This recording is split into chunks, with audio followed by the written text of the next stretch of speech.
Reality Talk Show, Episode 2. Welcome to the Reality Mirror Talk. Wisdom is never about age, but about experience. And age has never defined experience. I always say that this is my personal opinion.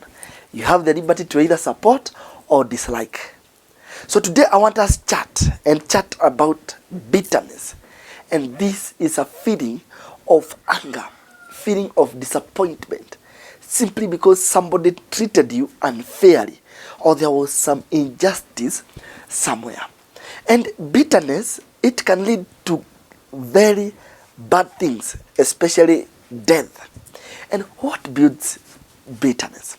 What leads to bitterness? And bitterness is built by very simple little things that we assume. There are things you can do to others and you build bitterness. Vitu kidogo kidogo, and it's about time that we start becoming sensitive of what we say, what we do to even our family members or friends or even the general public, because that can lead to bitterness, and bitterness is the bad thing. See, Cain killed Abel because of bitterness. Out of jealousy, that Cain developed bitterness and killed Abel, simply because God accepted one's sacrifice, Abel's sacrifice, and rejected Cain's, and it led to death. So what are these things that we do and we build bitterness to others? And they are simple. If you start showing somebody that he is or she is inferior, simply because of something little, you start showing them that you are never perfect, you are very imperfect, you can never do something to perfection. Those people start getting bitterness. Out of anger, they start developing bitterness, and it comes to a peak one day. If you start appraising one person over the other, a good example, if you are a parent today and you start liking more one of your siblings or one of your children more than the other, the siblings start developing bitterness towards each other. So if you want to love your kids, love them wholesomely. Stop loving others more than the others, because that way you start building bitterness. Like the story of Joseph. If you are a boss today or a leader, stop showing others regarding others more than others. Stop disregarding any of them, because that way you start creating anger, bitterness in the heart, and you cannot control when it comes to a peak. If you are a partner today, stop saying things that will hurt your husband. Today you do this, anakasirika. Tomorrow you repeat, or you do something different the same way husband does to the wife. Or you're in a relationship, a boyfriend and a girlfriend. If you start wronging your fiancé and you repeatedly do it, it starts building slowly by slowly, and it builds up to bitterness. And bitterness is very bad to correct. If today you have a chance to showcase anything, and you start, when you're showcasing as a judge, you use words that would discourage this person fully. You kill them, and out of that, they start building bitterness. Bitterness is out of anger. You start disliking something. When you do anything that will lower self-esteem of that other person, that way you start building on bitterness, and bitterness is very bad. If you hear from the news or from elsewhere that this person killed this other one, don't be so fast to judge the killer, the murderer. There is a lot behind that death, because bitterness, when it comes to a peak, you cannot control. So it's a high time that we learn to be careful, to be sensitive to any word that you tell your partner or your friend. What is this that you tell your other person? What is this that you do? Simple things.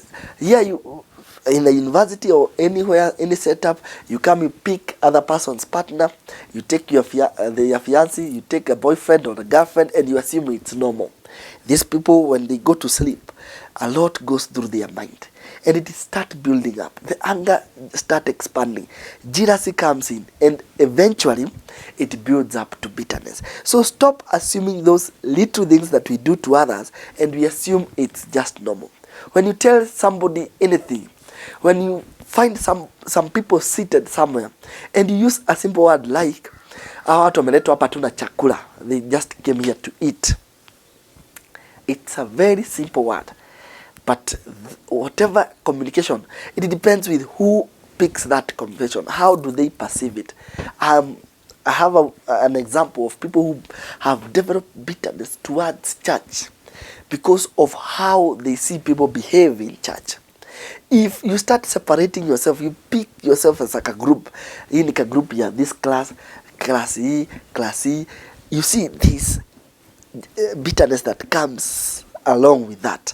Kajirasi kanaingia hapa, kajirasi kengine hivyo. And when it expands, it turns to be bitterness. And what is the results of bitterness? You hear people kill. They kill even their family members. Somebody kills the partner. Mtu anakatakata na chinja anatupa. They kill even their parents simply because of what they've gone through since they were young. Those who did it, maybe they were not even aware. A parent was even aware that alikuwa na hurt this child. But when they grow up, they start becoming, they become violent, and they come and they kill them simply because of bitterness. You see, people do everything. They spend everything to see that they revenge. It's either they kill or they commit suicide simply because of that bitterness. They get to a point that they cannot hold it anymore, or they do physical injury. I have so many examples of people who have paid other people to come and kill, to other people to come and injure, kata, they kill them simply because of bitterness towards that person. Now, if you're bitter yourself, how do you handle your bitterness? And bitterness, if you cannot control it, definitely it will lead to death or kufanya mtu kuwa kiwete. So it is again a high time that we learn how to deal with the bitterness, because bitterness is a very bad feeling. So find somebody that you trust, pour out to that person, let them give you time, pour everything, every hurting word that you have, every vengeance word that is in your heart, pour it out, speak it out. If that cannot help you, go find a mandizi out there, fight with that mandizi, piga hiyo kitu until you pour every bitterness in you. Because if you hold that bitterness, a time will come and you will not be able to handle it anymore. And what you do, the action that you will take next, will not imagine. There are so many people in the jail. They went there because they did something out of anger. Wakaua mtu tu. I've seen so many regret why they did what they did. And simply because of bitterness. So if you are able to handle your bitterness or control your bitterness, it is good. Keep quiet, go out there, think of a way that you can pour out. Because bitterness is a lot in your heart. If you can find a way to pour it out, your heart will remain clean. So it is common to every human being, but now how you control it, how you handle it matters so much. So find a way to outpour. Otherwise you end up in jail, you end up in regret, you lose even so much simply because of bitterness. If somebody loved you and akakuacha kaendea mwingine, sawa, leave it. They are not 12 like the disciples of Jesus. Wacha naye aende. So think of other ways. Find another person that was not meant to be yours. So stop being too much concentrated on things that are making you bitter. Anything that will make you bitter, any person that makes you bitter, avoid them with all means. Everybody who can make you angry, avoid them. So let us be careful, because anger leads to hatred. Hatred leads to bitterness.